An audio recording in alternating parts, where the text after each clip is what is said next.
race to the last drop. Are you gonna blow your head off? Take good aim and don't forget to duck. Life sucks every Monday and all the way to Sunday, but I wouldn't have it any other way. I don't care how you're doing, what's up or how's it hanging. I'd like to buy this world one last drink. Life sucks all of the time, stick it up your sunshine, and then you'll see the clouds every day. And then you'll see the clouds every day. And then you'll see the clouds every day.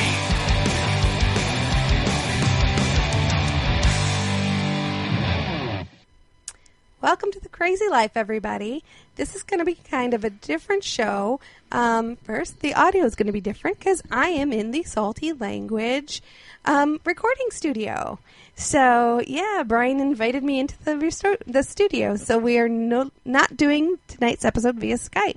So this should be a little bit interesting. I'm actually on a mic, so I apologize for any heavy breathing or popping of the peas and all of those wonderful things that happen when you put someone who's not used to being on a mic on a mic. The other thing is I am losing my voice. So if my voice starts going in and out, I do apologize for the quality.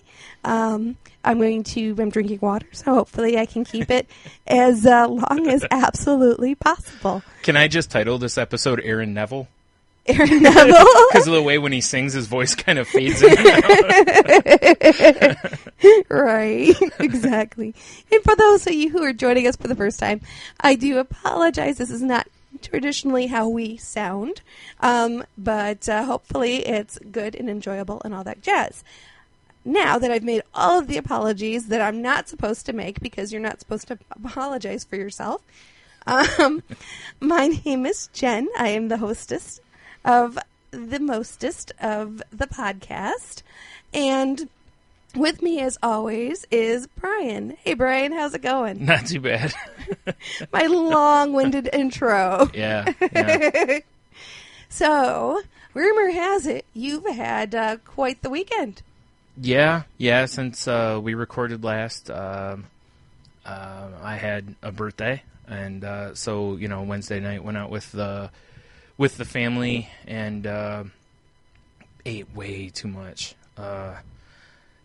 And drank 2 really big beers on top of it. So that was just a night of terrible ideas. Except the beer, that was a great. No, I'm kidding. Isn't that what birthdays are for? Yeah. Nights of terrible ideas? Yeah, but I knew I was going to be stuffing my face, so I should have skipped the beer because it's, there's so many calories in those giant beers. Yeah. Or at least I should have only drank one, but it tasted so good. It was cold, and it was a frosty mug, and I was like, give me another one. So, knock back a second one, and then I was like... Oh, we've all been there. Yeah, and then I'm like, I barely had anything to eat at that point, and I'm like, I'm already feeling kind of full here, and, so... But then Saturday went out with friends for, some good times. We hung out, went to dinner, and then hit a few bars and just hung out all night. It was pretty cool. We were, out from about 7 until, it was about 6 after I think about it, till about, 2 in the morning. So we closed down two of the 3 places we were at. It was a good time, except for, learning that lesson that I keep learning, which is, every year that I add to the gauge, the longer and longer it takes me to rebound from those kind of nights. Yeah, the rebound is really rough. Yeah, and I kind of think I might have had a touch of a 24-hour bug on top of it, because I wasn't feeling great ahead of time. But I thought a lot of times my anxiety gets up, and my stomach kind of feels a little and usually once I get to a place, I'm usually okay, and it just the whole night I was kind of in. So I don't know if it was something there or something before, but there was something that yesterday just took me completely out. I mean, I just laid in bed yesterday. I just didn't feel real good. Yeah. So, but I feel all right today. So Well, that's good. Whatever it was, it can pass. Yeah. Mm-hmm. So, yeah, that was pretty much my week. I'm trying to think if there was anything else. Oh, actually, well, I can't remember. I can't remember when we recorded. It's throwing me off. But I went to the doctor about and talked to her to finally set up a psychologist appointment. Nice. So I think it's October 1st. I go for that. And I finally got a referral to a neurologist about my headaches. Oh, great. Which, I've been suffering from really bad, not just sinus headaches, but overall headaches for, honestly, most of my life. I mean, looking at the age I am now and thinking how far back I've had them. I had them before I was a teenager, and they got much worse, like after puberty. They got really bad. Sure. And then they've just gotten progressively worse over the years, so it's... I forgot all week to call for that, but I have to set that appointment up. But right, so I'm sure I'll have to go for various head scans and whatnot, which will be a blast.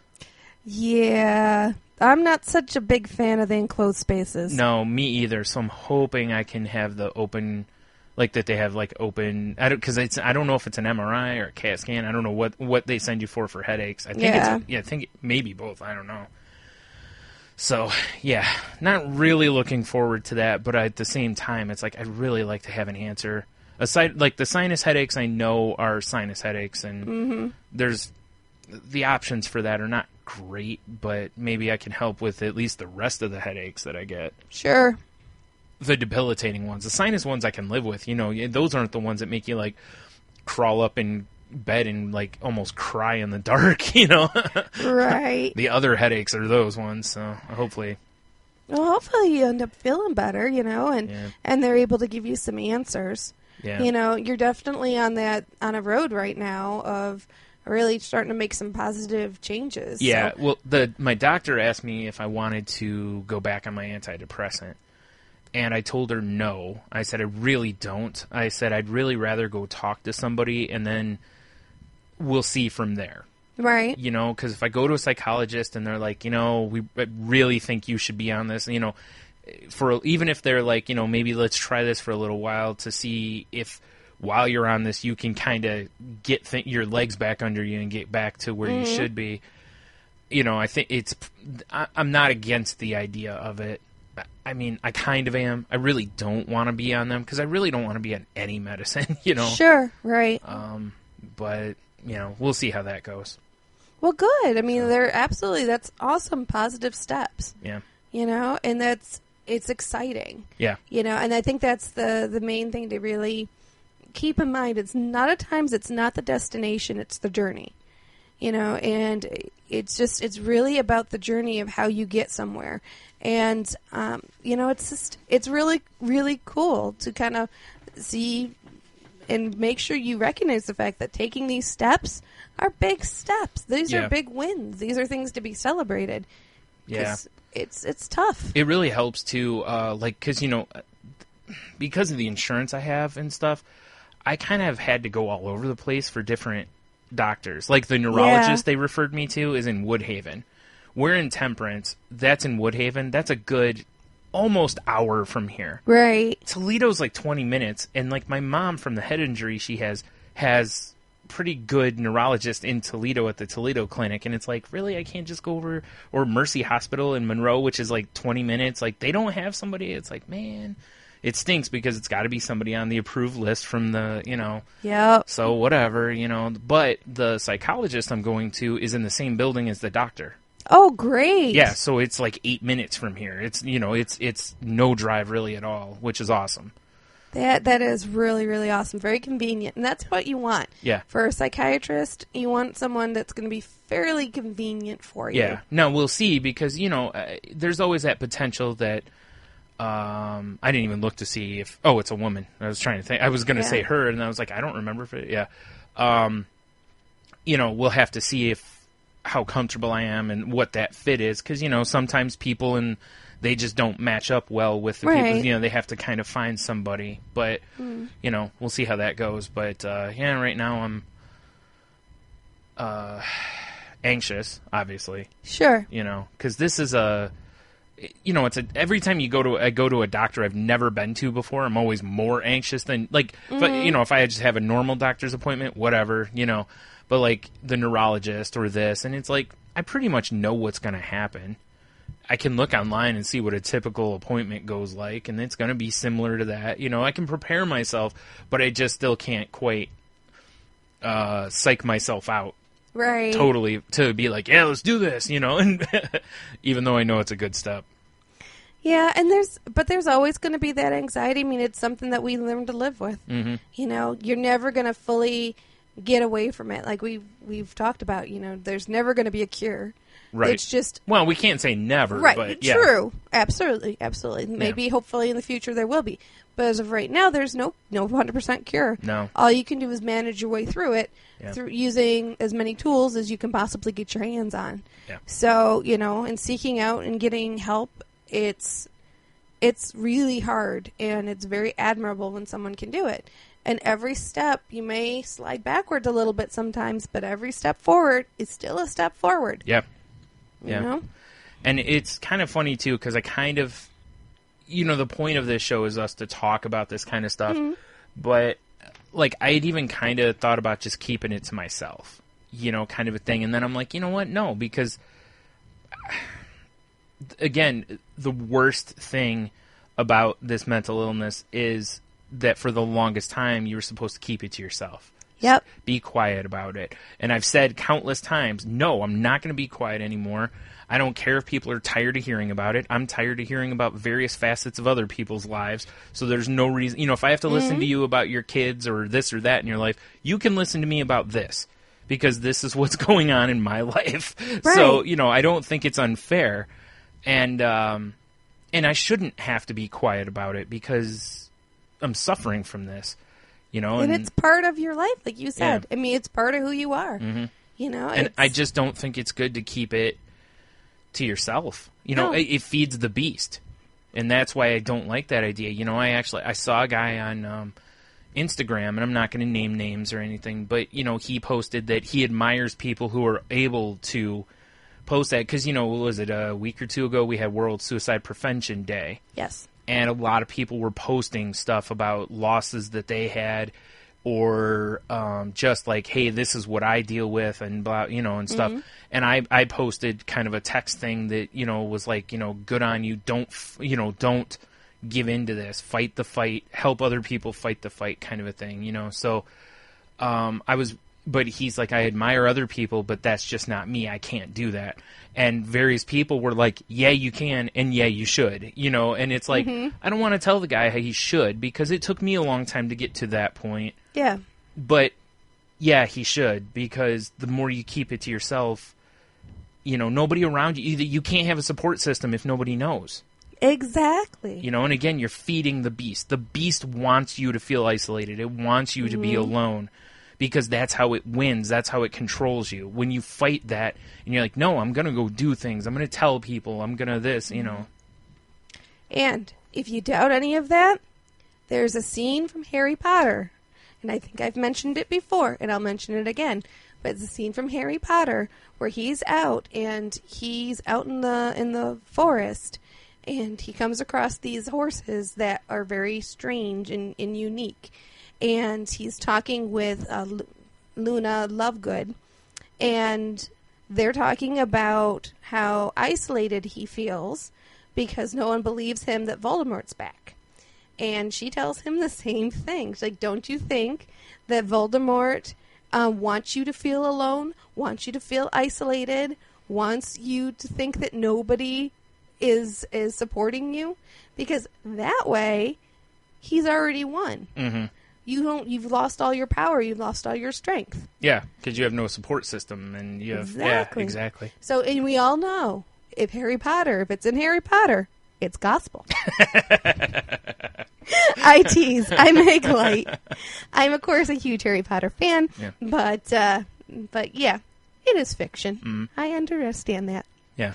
But yeah, it's wise words. There's a lot of wise words in those movies. Yeah.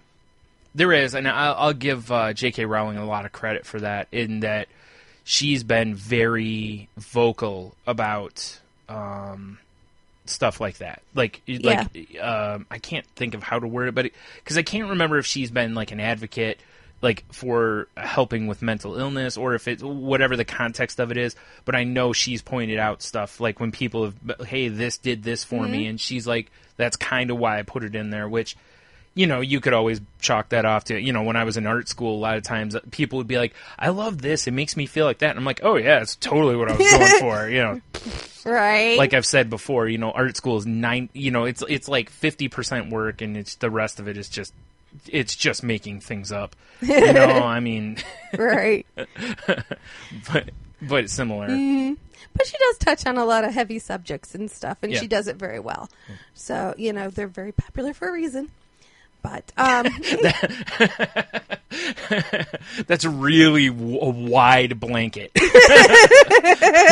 Because saying something's popular for a reason, it's like, well, let's slow down. There's a lot of things that are popular that are, you know, again, let's go look at how many followers Kim Kardashian has. I mean, shush. I'm just saying. Reality TV is popular, and but anyway.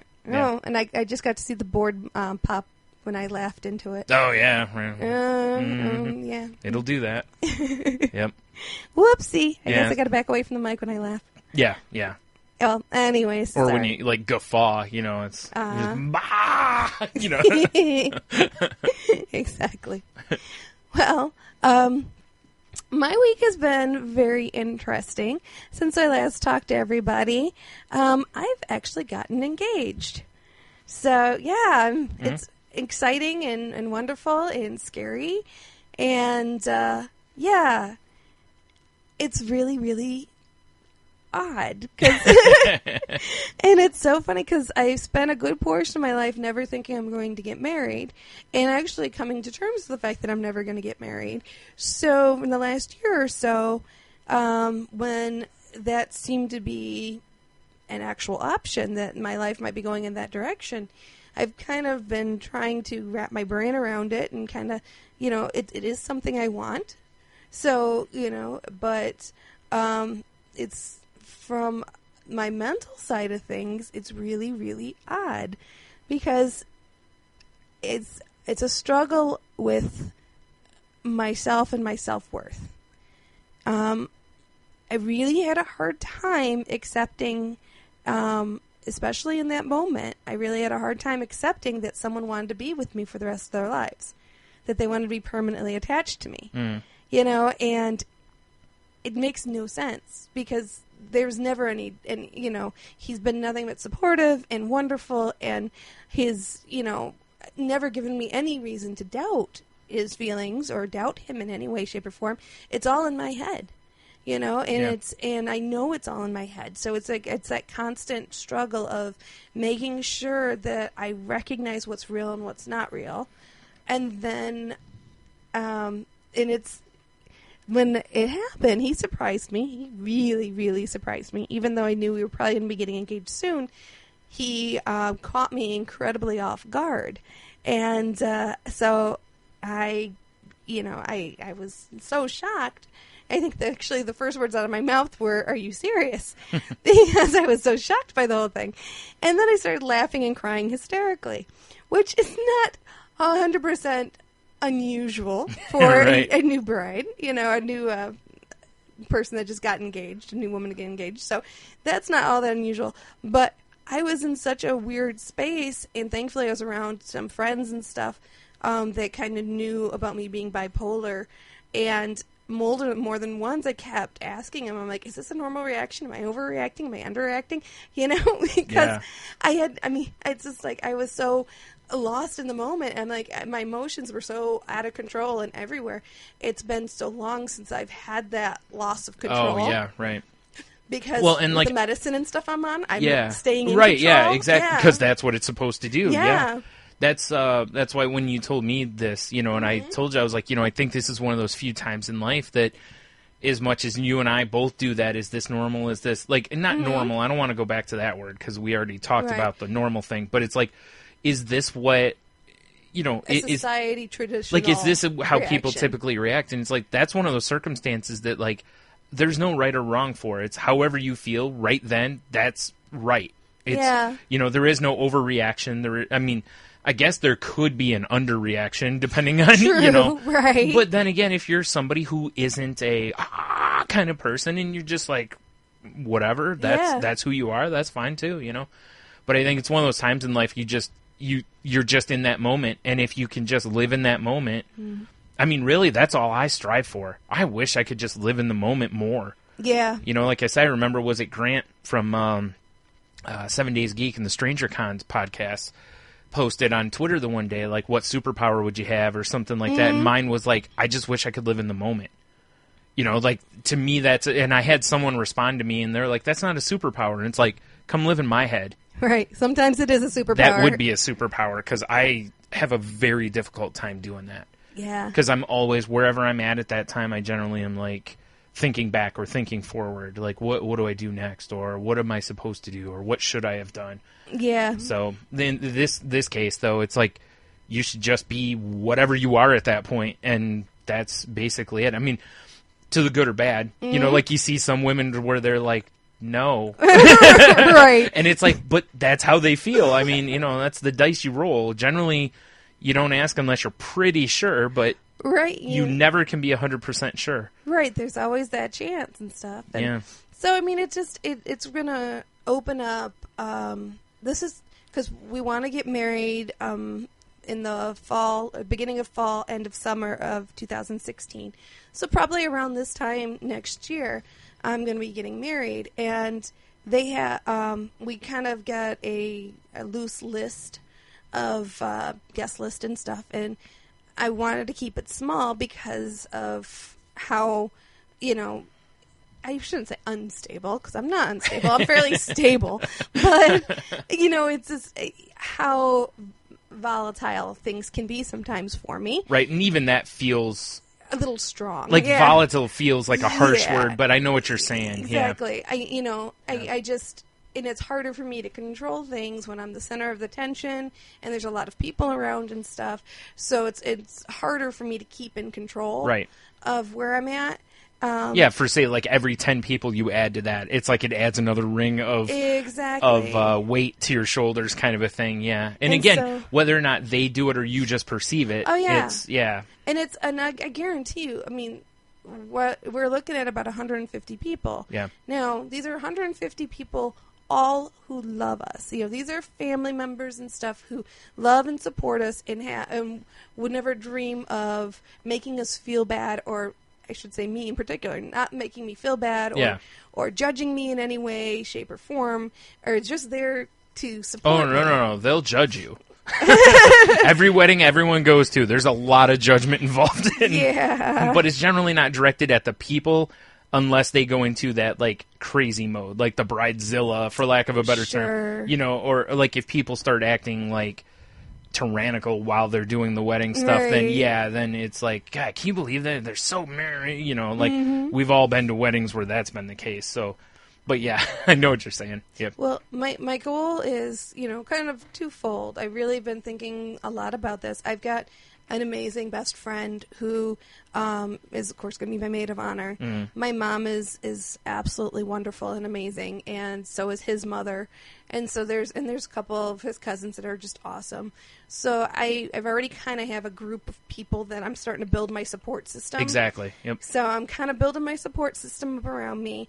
I'm enlisting the help of a lot of people who volunteer and want to help, especially women. Women always seem to like to help with weddings.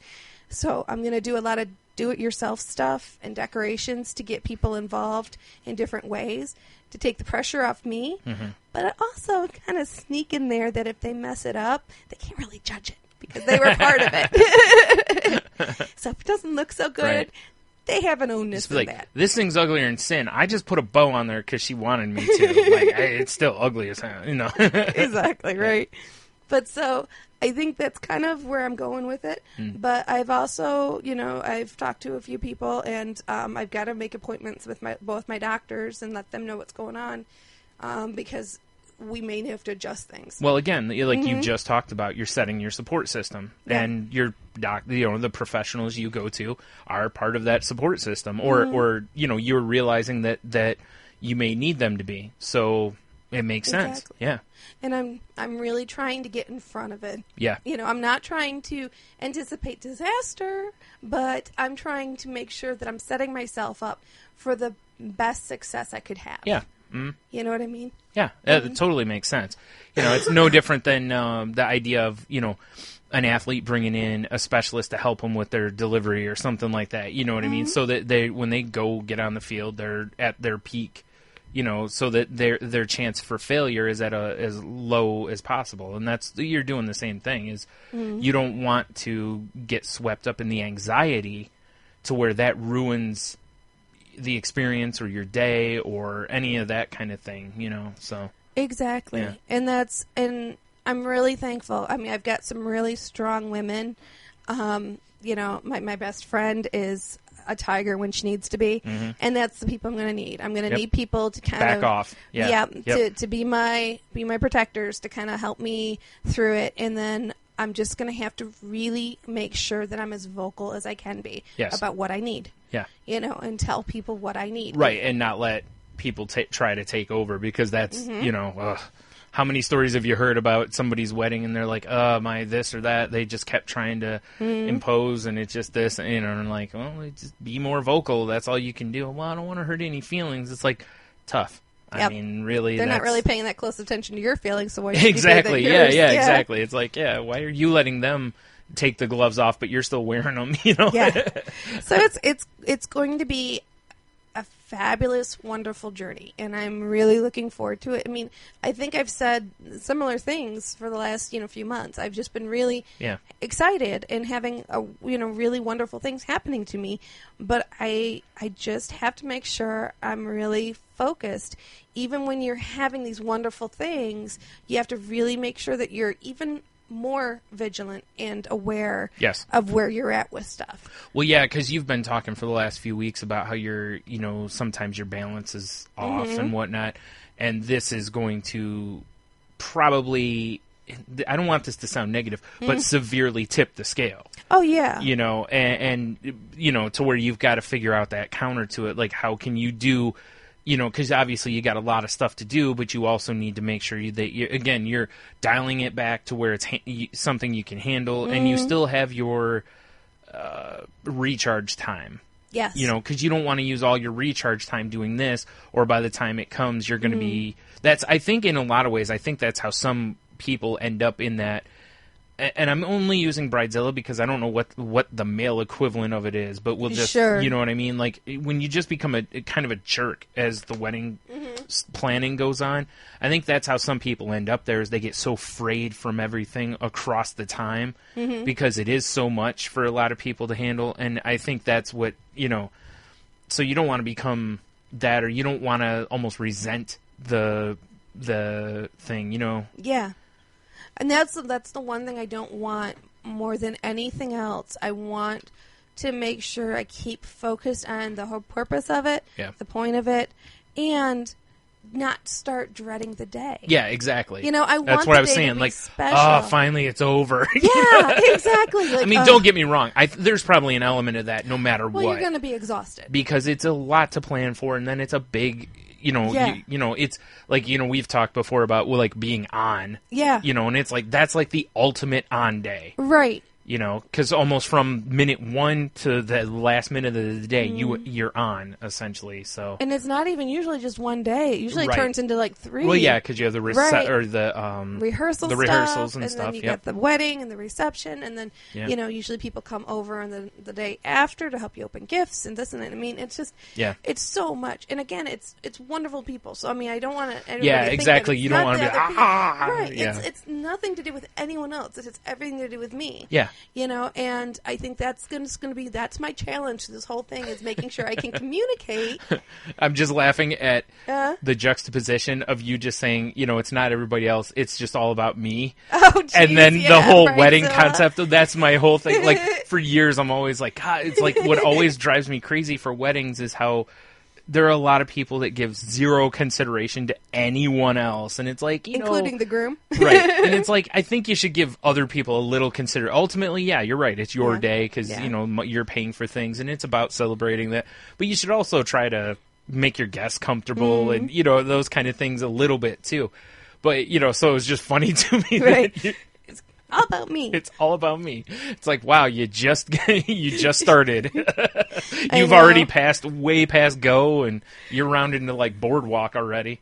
Well, that's my fiance already caught me saying my wedding a couple times. And he's like, whose wedding? I said, our wedding. And he's like, yeah.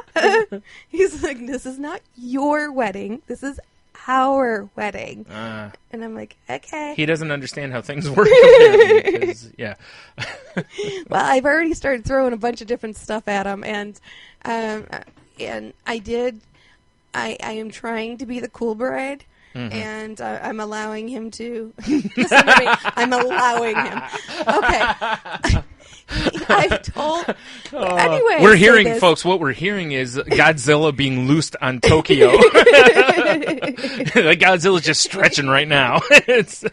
Yeah. Hey, what's over there? It's probably going to get worse. But we talked about what we're wearing, and I'm wearing a wedding dress, of course. And I shouldn't say, of course, because people wear different things. Sure, right? You want to wear a onesie or something. Exactly. Hey. But I'm wearing a wedding dress and the accoutrement that goes with it. And I told him, I said, this is your wedding too. I'm choosing to wear this because I want to wear it. So you may wear whatever you want. And everyone's like freaking out. They're like, what? You told him what? You told him what? Yeah. I'm like, yeah, no, I mean it. I said, no parameters. I'm not putting anything on it. Right. I may give him a couple suggestions of what I think might some be nice. Strong suggestions. No.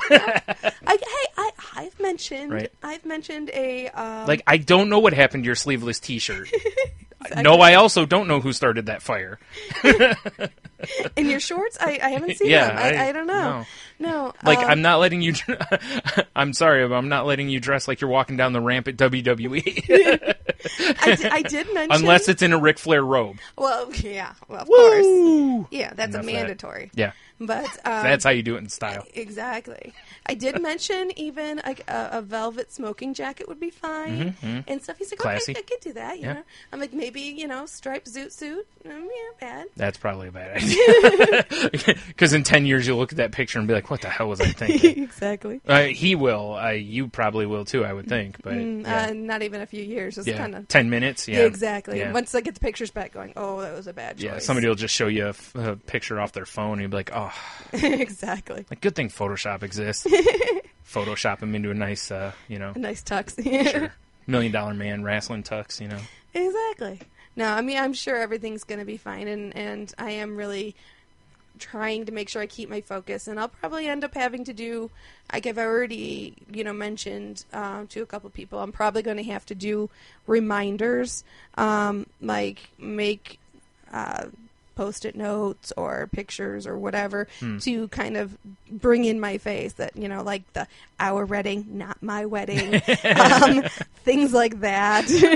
Stuff that I'm going to have to like make sure that I keep in front of myself so that I don't lose control. Well, I think some of it too has to do with how much, because there's a lot of guys that really, they don't care. Right. Like, that are like, listen, you tell me where to stand, all I care about is that it happens, basically. There are a lot of guys like that, which is probably more because they just don't want to be bothered with doing a lot of the work. But, no, I'm kidding. And then there's some who want to be more of the process. So I think it kind of depends on where he falls, too. Because if he's like, hey, listen, whatever, it's like, well, okay, then, like you said, here, wear whatever you want, and, there's only a couple points, and other than that, don't worry about it, or it could be like I said, if he wants to be involved in every step, that's great, too, it's whatever kind of the dynamic that people have, because...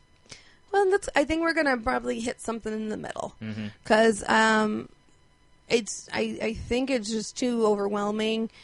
There's so many choices out there, so I may, like, narrow it down to like my top 3 and then have him make a final pick type of stuff just to kind of make it a little bit more palatable, because there is just so many different directions you can go and so many different things and so much money that can be spent, and I mean it's a crazy industry. It's absolutely blown out of proportion. It's insane. So I think as we go we'll kind of work it all, we'll figure it out. Now the other kicker is he would like us to purchase a house. Right now we're renting. He would like us to purchase a house and have the reception in our backyard. Mm-hmm. Which, again, for someone who has anxiety issues. Well, and I mean, and nothing else. It's like, you know, getting a house is a huge step. Yes. Because, you know, you're signing over 30 years. Right. You know, whatever. I mean, depending on how things, give or take, you're signing over 30 years of committing to this payment, you know, and then, you know, it's a big step. And then to, you know, now, you know, most people, it's like, well, let's take our time and, like, make sure we want. Now it's like, well, we kind of got to speed it up a little bit, you know.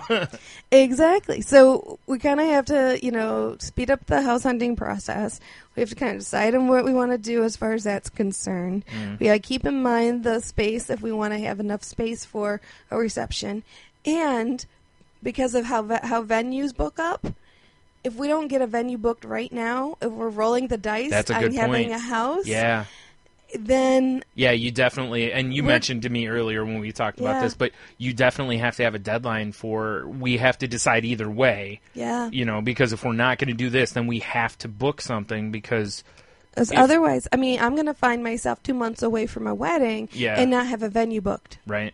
And then there's no venues to be had. So we're going to be finding ourselves in a state park with a big tent, which is not a bad choice. Right. You know, it could be quite beautiful and quite lovely. Yeah.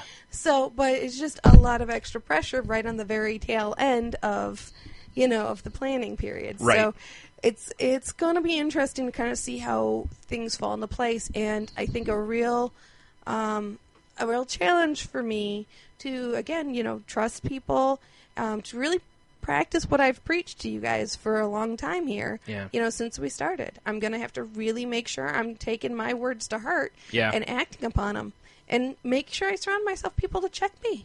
You know, I already told my best friend. Yeah, not just a support system, but hey, I need a foot in the behind right now. Like, I need someone to, you know, bring me back to reality once in a while. You know, it's like, you know, call me diva. Do some little snaps in a Z formation. You know, make sure that you know, visibly and vocally tell me when I'm going too far one way or another. Yeah. You know, if I need to pep it up, help me pep it up. If you need me to tone it down, help me tone it down.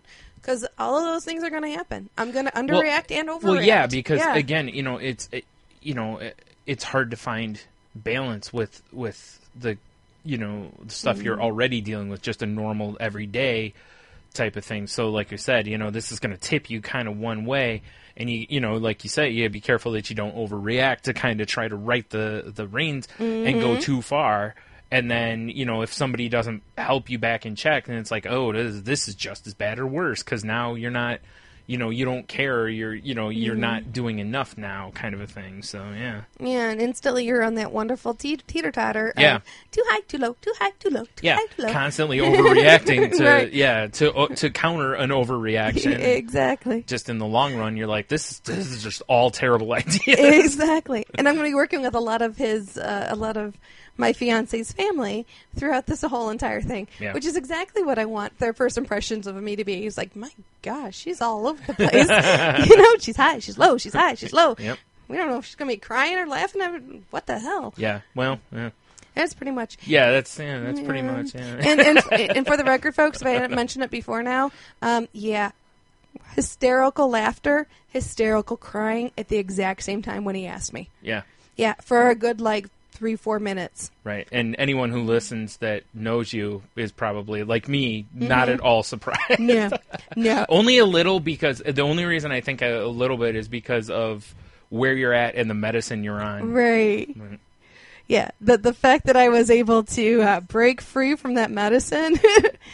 Yeah, I was. The force is strong in this one. The force is very strong. Yeah, it's pretty funny. Like, if you ever see the video, it's pretty entertaining. It does not post me in the best of lights, but I don't know that it doesn't though. Yeah, because it captures a genuine happiness, because it's not like you're sobbing because you're upset. Right, You're exactly. hysterically crying because you're happy. Yeah. And like you said, it caught you so off guard. Yeah. And as you've pointed out, and I know, and various people know, that, when you get caught off guard, you're very likely to hysterically fill in the blank. Oh, yeah. So, absolutely. when someone runs up on you, is like, "Wah!" or whatever, you might just start sobbing, Yeah. And then that's pretty much my reaction. Or you might just start laughing like crazy, or both. Yeah. And, so I'm not entirely surprised by it. But again, aside from, It's true. Yeah. You just, He-Man'd your way right through it. Well, it was funny because he was talking to his dad, or he was texting with his dad about the whole thing, and his dad's like, he's like, I asked Jen to marry me, and he's like, and his dad responded, "That's great. What did she say?" And he responded, he's like, "I think she said yes, but I have to wait for my hearing to come back." I'm like, yeah, that's about right. Yeah. Yeah, that's about right. Definitely sounds accurate. Yeah. Oh, yeah. And, yeah, and another tidbit about me, folks, that you may not know, is I can't scream. So I can only eep. Yeah. So, yeah. I think you've mentioned that before. I think but I yeah. have. But I usually squeak or make little eep sounds when I'm scared or surprised or anything. So, yeah, there was no screaming, but there was a lot of squeaking. Right. And high-pitched voices and words, and yeah. I'm surprised his ears weren't bleeding. Because there was a few other women there as well. So, us in unison, I'm sure, was not not the most pleasant on the eardrums. So, now that I've talked about me, and got started on the whole me. Yeah, you're phase, off to a great start. I know, right? So, all that great stuff. But something I did kind of want to... we'll just start doing each week. We'll do a Genzilla bride update. Or, there you go. Or a Genzilla wedding update. Right. Oh, we're going to have Henno create a soundbite of some growling and roaring and stuff. Keep a body count through the whole thing, Right. Pretty awesome. That would be pretty awesome. On our website. Yeah. Have a little ticker. Right. I wish I knew how to do some basic animation, because it'd be great to just look like something out of that. Do you remember that video game Rampage? Yes. Yeah, okay. So where, for those who haven't played it, the point of it's basically like monsters get loose on a city, and the whole point of the game is to destroy buildings as these monsters and not get destroyed by the military and whatnot. So that's kind of what I'm picturing, something like that. Like the gorilla beating his chest and then, smashing a building. So, yeah, it's going to be entertaining. But to kind of detour off of me, because one thing that we did talk about through all this, as I mentioned, I'm going to have to really make sure I keep things in perspective, and I'm going to have to make sure that I don't let things get away from me. And also, I've got to make sure I don't commit to too much. Yeah. Something we were talking about is a lot of podcasters went to Portland over the last weekend, right? Yeah, to Rose City Comic-Con was this past weekend, and a bunch of people that we know from other podcasts, our Henno, Neil and Annalise from Dark Angels and Pretty Freaks, Jason and Grant from 7 Days a Geek, I guess / Stranger Cons, and Jason's got 14 other shows. Paul and David Meyer from the Diamond Mines podcast, and Lady E from Ladies Night. Geez, I know I'm forgetting people, and I feel really bad for VF and Nickel from Graphic Novice. Nice. And I'm Michael Liel from Who the What Now, and the Danger Entertainment Network. And if I'm forgetting anybody, I apologize. I'm just going to stop because of time. But a bunch of others of us would have liked to have gone. Me and Tony would have loved to have gone from Salty Language, and some of the guys from Snake Oil and Snake Oil Comics, and just different people. We'd all, Clint from Geek Dig, we'd all love to go. But for a lot of us, it's, the financial commitment for most people is the reason, because for us, we're flying from Michigan to Portland. That's, and then having to stay. We probably would have got passes, because I think, Michael, as long as you were part of Danger Entertainment, you got passes. Nice. So, which we are. So, but it was one of those things that, for me, like the thought of it was, even if the money wasn't the reason, it would have been such an, as you were saying, an overcommitment on my part, because each step of things, it's why as I've told, our friend Tony and Jeannie, like they've wanted me to go on a cruise with them or whatever. And it's difficult for me because each step of the thing is a significant step out of my comfort zone. Mm-hmm. And for me to look at that ahead of time and go, yeah, 4 or 5 steps out of my comfort zone. Like to go to Rose City, it would have been a long plane ride, which I'm not real hip on the idea of flying. You've never flown before either, no, have you? I haven't. And it's too far to drive because it's it's the whole country,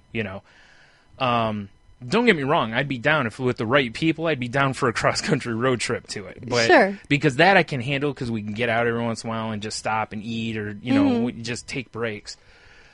Which I want to stop for a minute and say, that's a huge step. Because for a long time, you wouldn't even contemplate doing a long car ride. I'll be honest, I still wouldn't necessarily want to, but I would, like as it is right now. I mean, the longest car ride I've been on is to Florida, and I've done that car ride a few times. Sure. And again, as long as I can get out every once in a while, I'm okay. What happens is the longer I'm in a car, the more enclosed I feel, and I'm almost positive a plane is going to do the same thing to me. Yeah. That the more I'm in there, that over time I'm just going to be anxious. And I don't like being around a lot of people anyway, and in a plane, it's a good amount of people in a small space. Absolutely. So I'm kind of like the anxiety level of that. I just, But anyway, I know the whole thing. So like I was telling you, to fly, it would be the anxiety of flying. Mm-hmm. So even once I get over that, I'm going to need to decompress after that, which is fine. You can fly in, decompress that night, basically. But then I'm meeting up with people that even though I talk to regularly, I've never actually met, except for Jason. Sure. He's the only one I've actually met. So then it's meeting... Oh, I forgot Doug. Jeez, how could I forget Doug? Can't forget Doug. Doug Lingerie. But anyway, then I'm meeting all these people. It's like 20 people that are all new to me, and they all know me enough to know my anxieties, or most of them do. So, I'm sure, and a lot of them are accommodating because they've dealt with similar stuff. Yeah. Very accepting, non-judgmental people, great people. But still a big crowd. Sure. To me, or a good crowd of people. So then I have that. Then the idea of hanging out or going to the convention or even just going out and hanging out, it's like the whole thing for me would be so anxiety-laden that I need to remove something in that equation to make it more comfortable. Like, if everybody was going to Motor City Con in Novi in Michigan... I'd be totally cool because it's a less than an hour car ride from here to Novi, and that would be it. Everything else would be. It almost feels like it's on my turf. Yeah. So, I also forgot Ryan from Green Up. I'm gonna probably just keep naming people, but anyway. Sure. Anywho, it's so it for me it feels like such a stretch. Like I can't see myself committing to all of that. Like it's just too much for me. Like, I just know where I'm at. Now, maybe a year from now I'll be in a better place, and who knows. But right now I know that I could not make that commitment. Now, even if it was in Chicago, which is a lot closer, Chicago can be, if it was in Chicago, we probably wouldn't fly. We'd just drive. Yeah. Because it's close enough. It's, a few hours, 5 hours or whatever, to Chicago. And I'd still be super anxious. But at least it would feel more like I'm within my zone, that's why I said, but if it was somewhere in Michigan or something, I'd be like, yes, this works perfect. Like if everybody was coming to Beer Fest with us next month in Detroit, I'd be like, awesome, let's do this. Sure. Even if it's 20 of them, I'd be like, yes, let's do this. Because again, it feels like this is my turf. I'm at home here. But to go that far away, I'd feel like there's no safety net. Yep. Well, I think when we first started talking about this, what you said to me was, man, that would have been really great to go, but, I just don't know if I could financially afford it. Right. You never went into the anxiety of it. And from what you were talking about it definitely sounded like you would even considered it.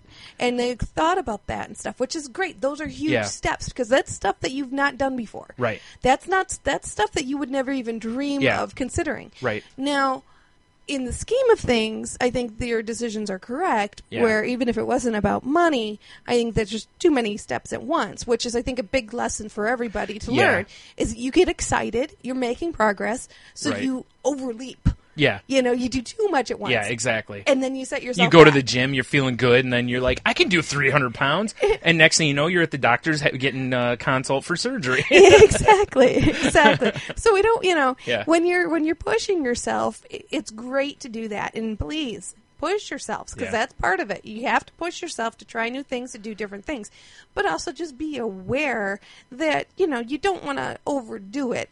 Because you're going to find yourself, because as Bryan mentioned before in the last podcast we were talking about, he pushed himself, which is great, outside of his comfort zones, did a whole week of podcasting and stuff, which was fabulous, but he knew that he was going to pay a price. And I certainly did. I don't remember if we completely... You talked a little bit about, I was going to say... You had to have like a day or two of just nothing. It was the better part of the week, honestly. I was like, just wanted to be alone. Just, Now, and because the thing is with this, it's like a lot of people go, yeah, but you'd have a good time. And I would. I guarantee if I went, I'd have a blast. Right. Because I love all the people who were going. I'd love to hang out with them because they all seem cool.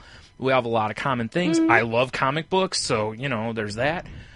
But I also, the biggest worry I would have would be to get into that situation. Like, say I get out there, and then things start not feeling good for me. I'm trapped. Because I can't go home. It's not even remotely close to home. I mean, you could lock yourself in your room, and that's about it. And that's probably what would happen. Yeah. And that sucks. And I'll be honest with you, was it 2 weeks ago or whatever when Tony and Jeannie went to Marquette? Mm-hmm. That's pretty much the same reason. It's an 8-hour car ride. And although I know it's fine, I can do the car trip. Because along the way, we probably would have stopped and ate. I think they stopped a couple of times, so I know we wouldn't be fully in the car. And plus, if I asked, I'm sure they would pull over for me for a little bit, even if it's just 10 minutes. When like you and I went to Chicago the one time, and remember, it's like at one point, I'm like, I need to get out of the car. Yeah. And we pulled off, and I just got out. It was like 10 or 15 minutes. I'm like, okay, I'm good now. I need to see. It's basically like a claustrophobia thing almost, is I need to see open area. Then I'm fine, And so the idea of it was that same thing, and it was like I feel like if I'm that far away and I have that kind of thing, and I think it didn't help me that at that last beer fest I went to, the overexhaustion that I went through, and the anxiety attack, that certainly did not help, because I did have I had an anxiety attack while I was in line, and then getting overheated and all of that compounded, it certainly made me regress, or feel like I've regressed a bit in that. So it certainly didn't help. However, it's like, the Detroit one is next month, and I'm like, let's go. Like, Which is exactly it. But again, Detroit is an hour away. Yeah. If something happens, I'm an hour from home. It feels like I'm still in my backyard kind of a thing. Sure. It's that proximity to home makes me feel more comfortable, and that's why I said, like, Rose City. It's like, first of all, I've never been further west than Chicago, or the outskirts of Chicago, so I've never even been past that point. It's like, some of the people on Twitter, they have a meetup every year from the Beyond the 140 podcast. A lot of them meet up, and last year they met up in New Orleans, which I would have loved to have gone to. Sure. But I also am like, man, the chaos of that city, and, the people are all cool. Like, I already know a lot of them, and like this year they're meeting in Austin, Texas. And it's the same thing, is that Austin's a busy city. It's a big city, and it's a busy city. Right. And it's kind of the same thing. And I'm like, it's so far from home that, again, if they were doing something a little closer, like if they did, like, I don't know, Nashville, let's say. Yeah. Nashville's doable, or again, Chicago or something like that. I'd probably be more like, okay, let's see if I can make this happen. But the thing, there's huge wins in there. Yeah. And that's the stuff you need to make sure that you're recognizing and seeing, is that, yes, maybe that these things are not quite accessible to you yet. Yeah. But the fact is, they're in your realms. Yeah. You're thinking about them. Well, and You're it goes back a little bit considering to them. the normal episode. Yeah. Is that in my head, it's like I consider them because I want to go, because a normal person could go do this. Like, I want to go be part of these things. Right. I want to live. I want to go experience stuff and have fun. But I also know that I although physically could I? Yes. Right. But I can't fathom that I can. Well, my perspective at this point is no, I can't. And I think you really need to make sure that you compartmentalize things. That it's yes, and explain that to people. It's an emotional hangover. Yeah. It's like, no, I will have a great time. I'll have a blast in the moment. I said, but after that moment's over, I'm going to pay a price. Yeah. And I just got to be prepared for that, recognize it, and be able to go, like you said, you planned ahead. You knew that this was going to weigh on you, and this is going to cause you to have an emotional hangover, all of that podcasting in a week. Yeah. Didn't stop you from doing it. You just had to make sure that you prepared yourself ahead of time. Right. But see, for the fall. It's easier to plan because I know I'm at home. Right. You know what I mean? It's like I know there's that safety net. Exactly. And the problem is that what I need is ways to expand my safety net without, like, I need them to be like baby step expansions. Exactly. And what happens is a lot of times when people go on vacations, they don't go close. They want to go far away. They want to go far, and that's my problem. Is it's like, no, I can't do that yet. I need closer. Like even Marquette felt like, again, if Tony and Jeannie, if they were like, we're going to Chicago, I'd probably I'd have to think about it. I'd probably do it, but I have to think about it, even though it's not that far. Right. I'm comfortable in Chicago, kinda. Like certain areas, no, because it is a really busy city. You know, but we know a few people in Chicago I can meet up with, and there's other stuff that kind of bring the comfort back to that city. Sure. And some cities don't have that. Like if someone was just like, hey, let's go to Vegas, I'd be like, I really want to go to Vegas. It's something I'd really love to do. But again, it's a long way to go unless Tony and I are doing some Fear and Loathing Las Vegas kind of trip. Because you're probably going to have to drug me out of my mind. And then, Yeah, exactly. So Weekend at Bernie's. Kind of. Yeah. Well, that's kind of Fear and Loathing Las Vegas. They're just doing drugs the whole way. Right. So it's all like mind-tripping stuff. So... But it's the fact that you're considering things. It's the fact that these are opportunities that you wouldn't even consider before. You would instantly shut them down. That's true. So, what kind of stinks, though, is that the whole, like, considering things while it's a nice step for me is relatively meaningless to anyone else. But that's what we're here for. That's what this podcast is. I know, that's my point. That's why sometimes it's easy to overlook those as wins. Because remember when, was it a couple weeks ago when I pointed out the whole, what was it, not being a hermit anymore. When I was like, I'm not going to go by that. Exactly. I was like, nobody really seemed to care. It's that kind of a thing. It's like, it's hard to declare it a win if nobody else sees it. They're just like, and? That's because you're looking to others. I know. That's my point. You gotta look to yourself to validate. I know. That's why I said it's difficult. It's hard to do. Because like you said, I go around telling, hey, I was really considering going. They're going to be like, that's like offering to help somebody move. But I'm busy. But they call you and you don't answer your phone. Like, oh, man, I was going to be there. Oh, I completely forgot. I'm sorry. Yeah. Oh, yeah. No, I get it. And we really, you have to make sure you take those times to recognize those things, that this is stuff you wouldn't even consider. You would have shot it down immediately. But now you're starting to think about logistically, how can I do this? How can I start to expand my world and get out of my own head? Well, and it definitely helps when it's something I want to do. Absolutely. Well, like Rose City, like, I love comic conventions. Absolutely. I hate the crowd part of it, but I love the ability to walk around and meet artists and get sketches. And even though it's a harder process than it used to be, because a lot of them are busier now, so it's harder, or more expensive. It's just a complete love fest. I know. Yeah. It's awesome. It is. It's just, I love being in that element because I love comics so much. Sure. I love that medium so much. And that's why probably the easiest way to get me to go do anything is attach a comic convention to it. Because I'm going to be like, well... it's possible. Yeah, and then it becomes generally the first angle is going to be financial. Cause, absolutely. Like Rose City, even if all the other stuff was on par, I still couldn't financially go. It's too far for me. Yeah.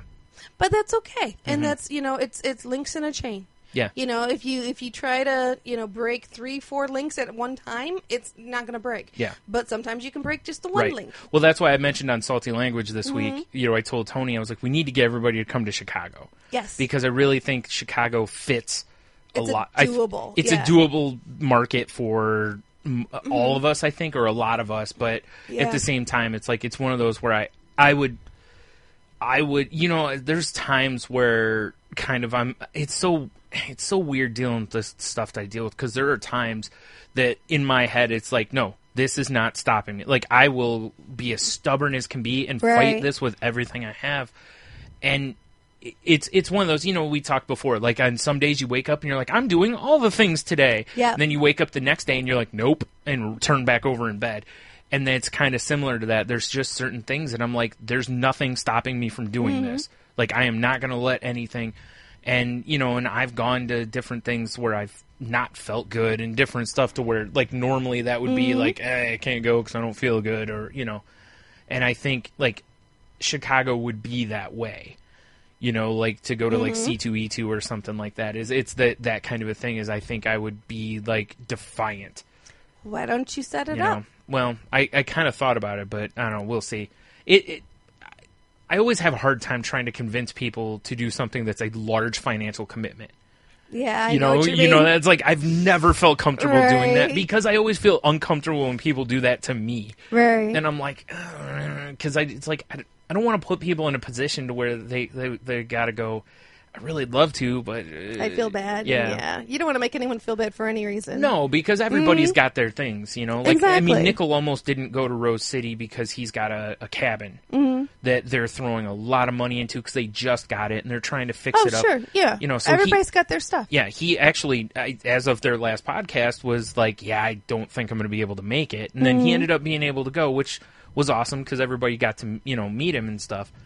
But he was originally, like, really in for it, and it was just like, and he went over on their last episode, which he did a great job of breaking down his process of going through, like, I don't want to let people down, I don't want to, and I'm sitting there, I'm listening to it last night, and I was like, man, I feel bad for him, but at this point I already knew he made it. Yeah. So, it's a little different, but it's kind of that way, and it's like, I'm not really looking for anybody to change their plans or whatever because of sympathy. It's just, I would really like to meet a lot of these people and hang out with them. And again, a lot of us are very, very passionate about comics. So I think it'd be awesome to hang out with a lot of these people walking around. Like, they went to Excalibur Comics out there where Annalise worked allegedly for 4 years. Right. There's no photo proof, so. Yeah, I know, not yet. But, they went and that, so she got to show people, like, hey, this is the shop I used to work at. Sure. So it's cool like that. And you meet, just meeting these people and walking the con floors with them and talking to them about books and stuff. It's just, I don't get a chance to talk comics a lot. So I love when, I'll talk all day about comics. I love comic books. So, it's just one of those things where you totally feel comfortable geeking out to any level when you're walking around when everyone else is doing it too. Exactly. So. It is a fabulous place. Yeah. I mean, Comic-Cons are pretty darn special. They have an energy of their own that's unmatched. Yeah.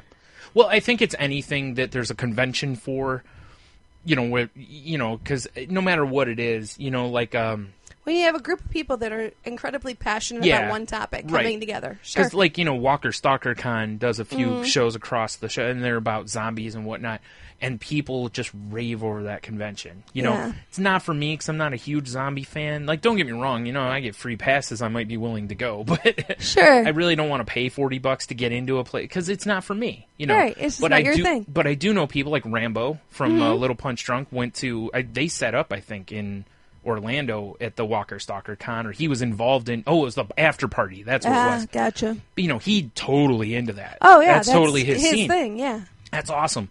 Like I said, if we were in Orlando and he was like, hey, do you want to? Sure. What the hell? I'd go hang out with him because it'd be cool to see, I like experiencing things through other people too. And he's a great person to hang out with. Yeah, exactly. So, and that's why like Chicago, it'd be like, or Rose City, or pretty much anywhere that would be doable, it would just be cool to hang out with. Like I said, I just like being a total geek with these guys because we've all kind of done it off and on Twitter already, you know. So. Well, and that's the thing, and these are reasonable goals. These are things that are absolutely attainable in the next year. Yes, you know. Well, if nothing else, because, and again, it's like I hate to keep going back to normal. Yeah. But that's kind of why I keep stuff like this on my mental board. Yeah. Is that, you know, this is the kind of stuff that the average person, if you were just like, you know, take it, the average comic fan, somebody who's not dealing with mental illness, and you go, hey, do you want to go to this convention? They would not go, well, it's this, and it's they might for financial reasons. Other than financial, they'd be on board. Right, and just say, okay, how about, like, if you walked up to the person and said, look, I'll pay for you to go, do you want to go? Kind of a concept, you know? Right. Most of them would be able to make a yes or no. Like, I don't know if I can get the time off of work or something along those lines. Right. Most of them are probably not going to walk through like I just did, where it's like, well, there's this, then there's this, then there's this. Like, and each one is like a mountain, you know? Yep. It's not like a little speed bump. It's a mountain to me. So that's why that's my goal. Is in my head, that's the normal I want. Right. Regardless of what it really is for anyone else. That's where you want That's to what live. I want for normal. Is that if money is not the issue, because, you know, hey, money comes and goes. You know, sometimes, hey, I can't go because I can't afford it. Everybody understands money is the reason. Mm-hmm. No one really gives you garbage if you can't go because of money. Because we've all, you know, most people have been there. So I want to eliminate the other stuff. I want it to come down to it. Do I want to go, and can I afford it? Those are the only two things I really want to factor. Now, I know the other parts will be there always. But those are the first two things I want to consider. I don't want to go, will my mental illness allow it? Right. Then can I afford it? What price will I have to pay? Yeah, then can I afford it? And really, I have to ask myself, can I afford it twice? Right. Because of, you know, like you said, what price you'll have to pay. Yeah. So that's why I said that's, in my head, that's the normal I strive for. And that's, you know, awesome that you have that clear vision. Yeah. And you'll get there. Keep that vision going. Yeah. I mean, like I said, listening to you talk and have this much passion about meeting people and going out. Yeah. I mean, that's huge. Yeah. I haven't heard that in years. Well, no, because, you know, if anyone's listening, don't be offended. But it comes down to, I've met so many people that do these podcasts that I really, it's the internet is an amazing thing because you meet people from all over with various interests. And the upside is you meet these people. The downside is then you go, man, they live all the way in, you know, Neil and Annalise, I'd love to hang with them. They live in California. Right. That is not normal doable. That's maybe once in a while, once a year or every couple of years we could get together somewhere. You know what I mean? We can't just hang out all the time.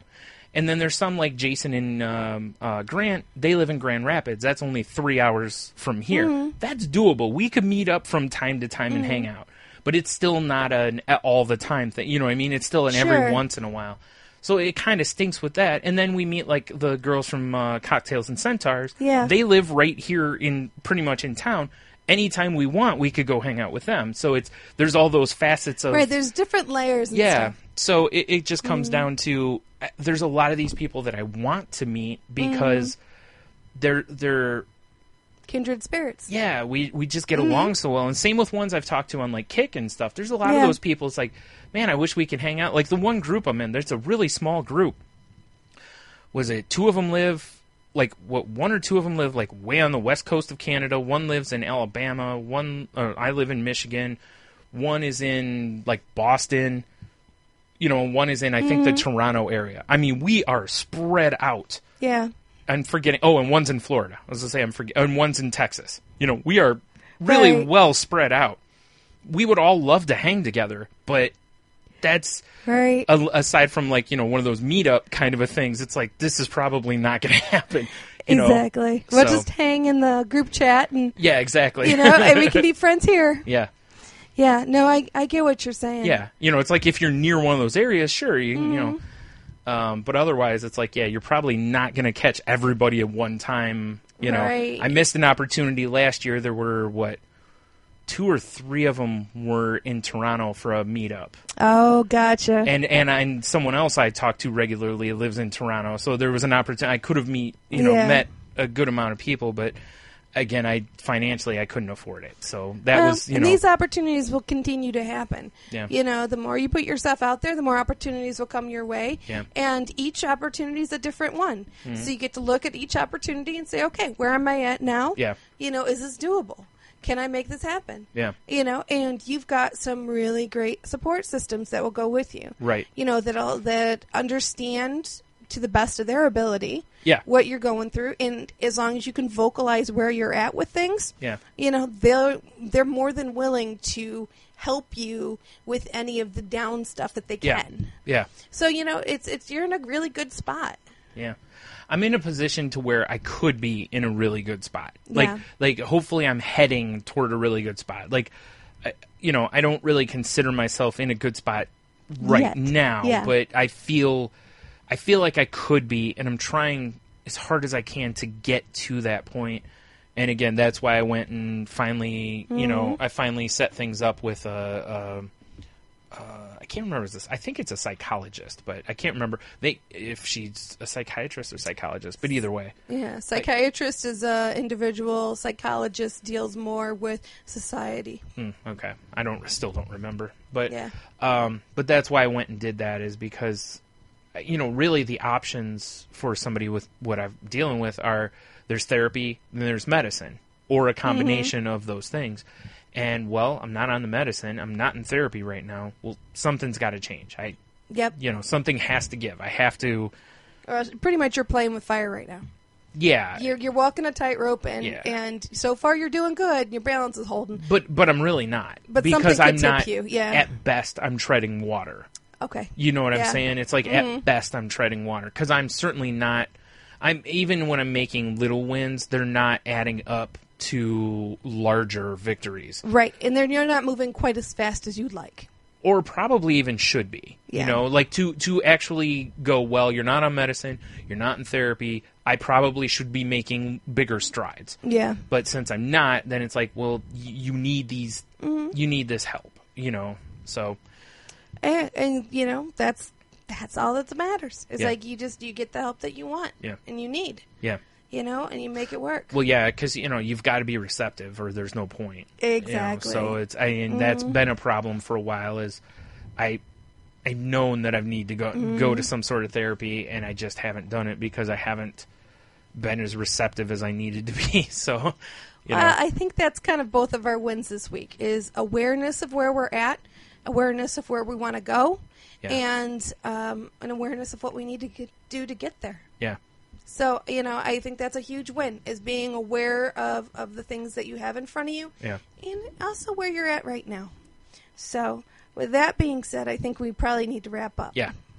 So, hopefully everybody enjoyed our conversation. If you'd like to continue the conversation, please, please, please reach out to us. You can reach me on Twitter at Jen's Crazy Life. I don't post a lot on there, but I do look at it every day. So if you direct message me or mention me in a tweet, I do see it and I do love it, and I will respond as often as I can. And if you have any tips or anything to help me, please, I'm looking for your help too.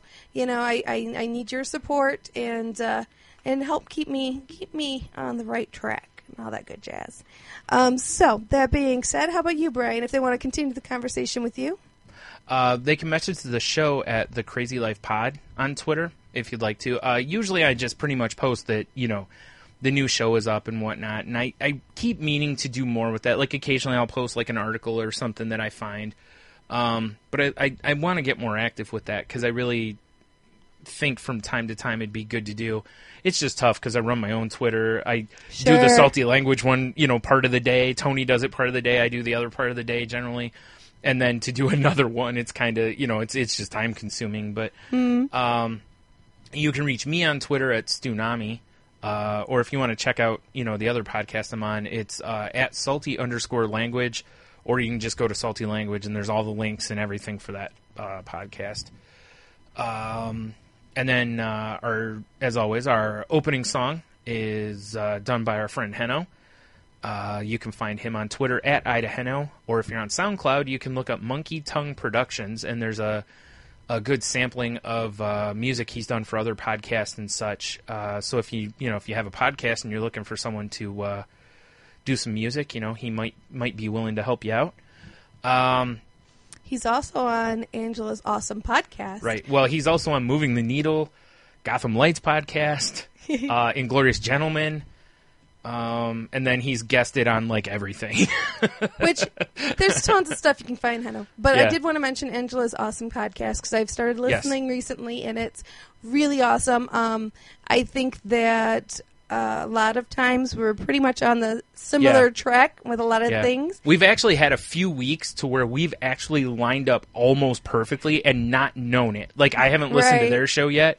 And when I, then we record and then I go to listen to theirs and I'm like, oh, that's hilarious that we basically are on the same path this week. It's happened a few times, so which is kind of cool. I kind of like when that happens. I do too. It's not on purpose. It just happens once in a while. So if you like our show, if you're enjoying our show, definitely sorry, folks. Definitely check out Angela's awesome podcast. Yeah. If you need a link for it, let us know. We can set you up with that. And then, of course, as always, I will mention that we're not doctors or professionals or therapists or any, trained in any way. We're just two people dealing with this stuff and kind of sharing our experiences. If you need help, please go get the help that you need. Don't be afraid of, seeking out the help. It doesn't make you weak. It doesn't make you less of a person. It doesn't any of that kind of stuff. And if you need...